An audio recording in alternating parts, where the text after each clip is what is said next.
नमस्कार। आप सभी का स्वागत है मेरे YouTube channel Smita Hindi classes में। और आज हम पढ़ने वाले हैं जाबिर हुसैन का संस्मरण, सपनों की याद। जाबिर हुसैन का एक संक्षिप्त परिचय देखते हैं। इनका जन्म 1945 यानी कि 1945 में नौनही राजगीर गांव, नालंदा जिला, बिहार में हुआ था। अंग्रेजी भाषा एवं साहित्य के ये प्राध्यापक रहे। राजनीति में सक्रिय भाग लेकर 1977 यानी कि 1977 में मुंगेर से बिहार विधानसभा के सदस्य निर्वाचित हुए और मंत्री बने। सन 1995 यानी कि 1995 से बिहार विधान परिषद के सभापति भी रहे। हुसैन हिंदी, उर्दू तथा अंग्रेजी 3 भाषाओं में समान अधिकार के साथ लेखन करते रहे हैं। उनकी हिंदी रचनाओं में जो आगे है, डोला बीवी का मजार, अतीत का चेहरा, एक नदी रेत भरी प्रमुख है। इन्होंने अपने लंबे राजनीतिक सामाजिक जीवन के अनुभव में उपस्थित आम आदमी के संघर्षों को उन्होंने अपने साहित्य में प्रकट किया है। संघर्ष प्रताप आदमी और विशिष्ट व्यक्तियों पर चर्चित प्रशंसित हुई है। हुसैन ने डायरी विधा में एक अभिनव प्रयोग किया है जो प्रस्तुति शैली और शिल्प में नवीन है। पाठ का सारांश कुछ इस प्रकार है। यह रचना लेखक जाबिर हुसैन द्वारा अपने मित्र सलीम अली की याद में लिखा गया एक संस्मरण है। पाठ को पढ़ते हुए इसका शीर्षक सांवले सपनों की याद अत्यंत सार्थक प्रतीत होती है। लेखक का मन अपने मित्र से बिछड़कर दुखी हो जाता है, अतः वह उनकी यादों को ही अपने जीने का सहारा बना लेते हैं। इस पाठ में लेखक हुसैन जी ने पक्षी प्रेमी सलीम अली का संस्मरण करते हुए उनका व्यक्तित्व का परिचय दिया है। लेखक ने बताया है कि वो ठीक एक सैलानी की तरह अपने कंधों पर बोझ उठाए पलायन कर गए, परंतु यह उनका आखिरी पलायन था, यानी वो मृत्यु को प्राप्त हुए। प्रस्तुत पाठ जून 1987 में प्रसिद्ध पक्षी विज्ञानी सलीम अली की मृत्यु के तुरंत बाद डायरी शैली में लिखा गया संस्मरण है। सलीम अली की मृत्यु से उत्पन्न दुख और अवसाद को लेखक ने सांवले सपनों की याद के रूप में व्यक्त किया है। सपनों की याद पाठ में एक व्यक्ति का चित्र खींचा गया है, अतः यह एक व्यक्ति चित्र है। लेखक कहते हैं कि सुनहरे रंग के पक्षियों के पंखों पर सांवले सपनों का एक हुजूम सवार होकर मौत की खामोश वादी की तरफ चला जा रहा है। उस झुंड में सबसे आगे सलीम अली चल रहे हैं। वे सैलानियों की तरह एक अंतहीन यात्रा की ओर चल पड़े हैं। इस बार का सफर उनका आखिरी सफर है। इस बार उन्हें कोई भी वापस नहीं बुला सकता, क्योंकि वे एक पक्षी की तरह मौत की गोद में जा बसे हैं। लेखक के दोस्त सलीम अली इस बात से दुखी तथा नाराज थे कि लोग पक्षियों को भी आदमी की तरह देखते हैं। लोग पहाड़ों, झरनों और जंगलों को भी आदमी की नज़र से देखते हैं। यह गलत है, क्योंकि कोई भी आदमी पक्षियों की मधुर आवाज़ सुनकर रोमांचित नहीं हो सकता।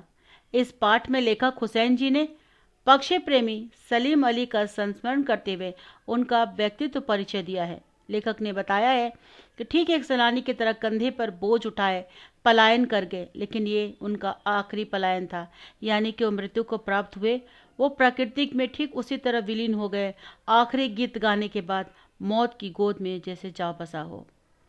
सलीम का मानना था कि लोग पक्षियों को आदमी की नज़र से देखना चाहते हैं। लेखक ने वृंदावन का साथ में जिक्र करते हुए कहा है कि भले ही कृष्ण के बचपन की शरारतों को किसी ने नहीं देखा। कब कृष्ण ने वृंदावन में रासलीला रची थी और शोक गोपियों की पनी शरारतों का निशाना बनाया था। कब माखन भरे भांडे फोड़े थे और दूध और छाली से अपने मुंह भरे थे। कब वाटिका में छोटे छोटे किंतु घने पेड़ों की छांव में विश्राम किया था। कब दिल की धड़कनों को एकदम से तेज करने वाले अंदाज में बंसी बजाई थी। और पता नहीं कब वृंदावन की पूरी दुनिया संगीतमय हो गई थी। पता नहीं ऐसा कब हुआ।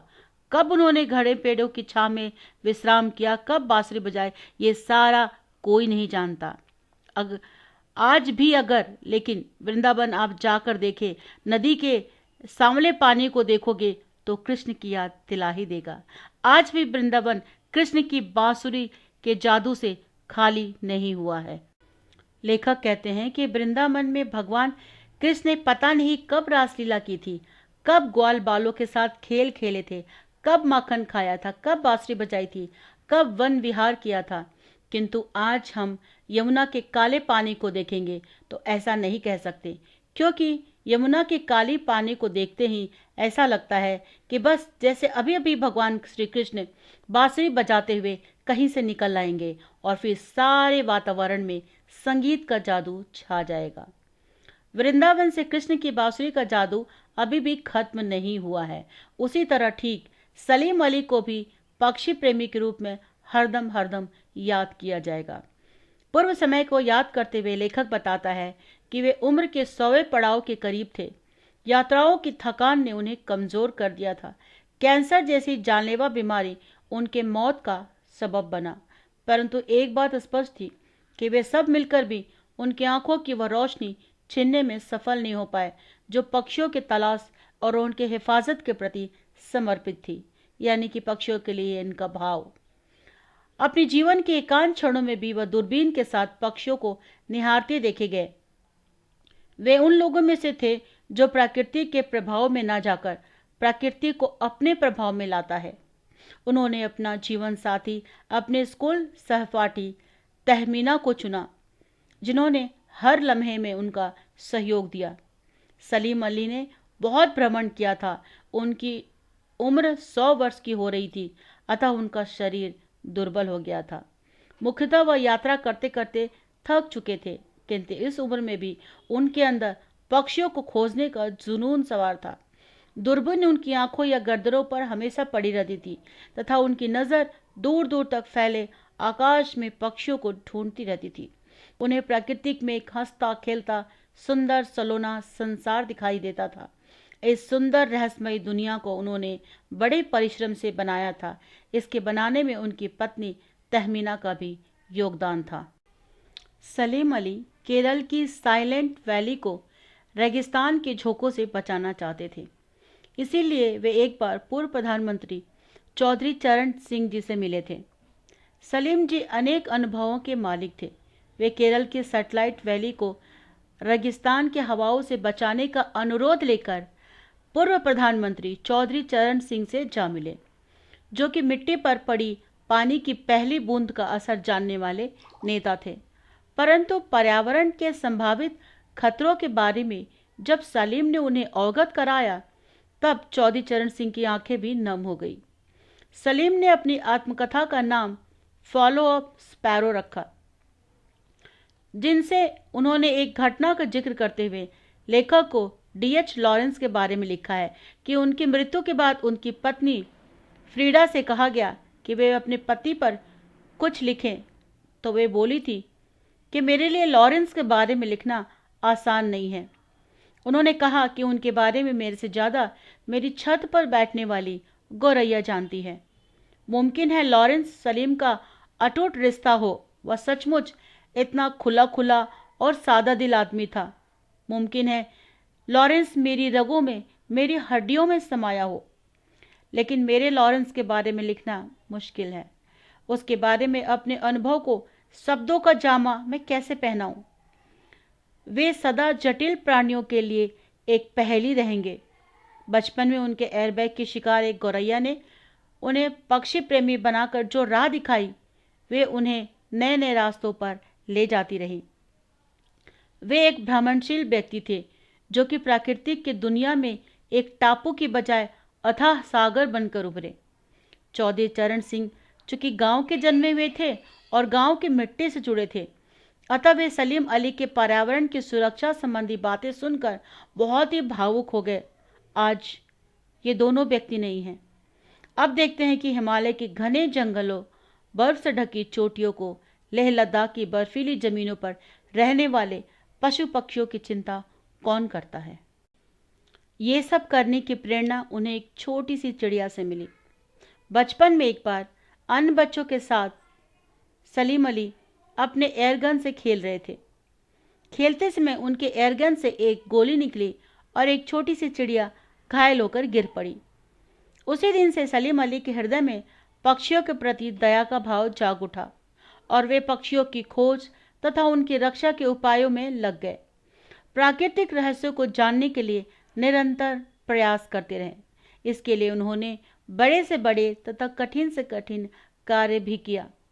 मिथकों की दुनिया में इस सवाल का जवाब तलाश करने के से पहले एक नज़र कमजोर काया वाले उस व्यक्ति पर डाली जाए जिसे हम सलीम अली के नाम से जानते हैं। उम्र को सती तक पहुंचने में थोड़े ही दिन बचे थे। संभव है लंबी यात्रा की थकान ने उनके शरीर को कमजोर कर दिया हो। कैंसर जैसी जानलेवा बीमारी उनकी मौत का सबब बना हो, लेकिन अंतिम समय तक मौत उनकी आंखों में वह रोशनी छीनने में सफल नहीं हुई जो पक्षियों की तलाश और उनकी हिफाजत के प्रति समर्पित रही। सलीम अली की आंखों पर चढ़ी दूरबीन उनके मौत के बाद भी ही उतरी। उन जैसा बर्ड वॉचर शायद ही कोई अब तक हुआ हो। लेखक जाबिर हुसैन की आंखें भी आज नम हैं। वह सोचता है कि सलीम अली, तुम लौटोगे ना। लेखक का सपना तब टूटता है जब वो देखता है कि सलीम अली उस हुजूम में सबसे आगे आगे है जो मौत की खामोश वादी की ओर अग्रसर हो रहा है, जहां जाकर वह प्रकृति में मिल जाएगा। सलीम अली को ले जाने वाले अपने जिस्म की हरारत और दिल की धड़कन देकर भी उसे वापस नहीं ला सकते। अब तो बस उसकी यादें ही बची है। इस प्रकार इस पाठ का शीर्षक सपनों की याद या कहीं कहीं सांवले सपनों की याद दिया गया है। बिल्कुल सार्थक है। सांवले सपनों की याद पाठ साहित्य की संस्मरण विद्या के अंतर्गत आता है और इस पाठ से हमें यह शिक्षा मिलती है कि हमें पशु पक्षियों के प्रति संवेदनशील होना चाहिए। इस पाठ में जितना हमारा जीवन अनमोल है, उसी तरह प्रकृति के अन्य जीवों जैसे पशु पक्षियों का जीवन भी अनमोल होता है। उन्हें भी अपने जीवन जीने का अधिकार है और हमें उससे यह अधिकार नहीं छीननी चाहिए। छात्रों, इस तरह ये पाठ सांवले सपनों की याद या फिर सपनों की याद पाठ यहीं पर समाप्त होता है। और लॉरेंस जो है सलीम अली का ही नाम है, तो आप कंफ्यूज मत होना। आपको मेरा ये वीडियो अगर पसंद आता है तो सब्सक्राइब, लाइक, कमेंट, शेयर करना ना भूलें और डिस्क्रिप्शन बॉक्स देखें, उसमें भी कुछ ना कुछ आपके लिए रहता है। धन्यवाद।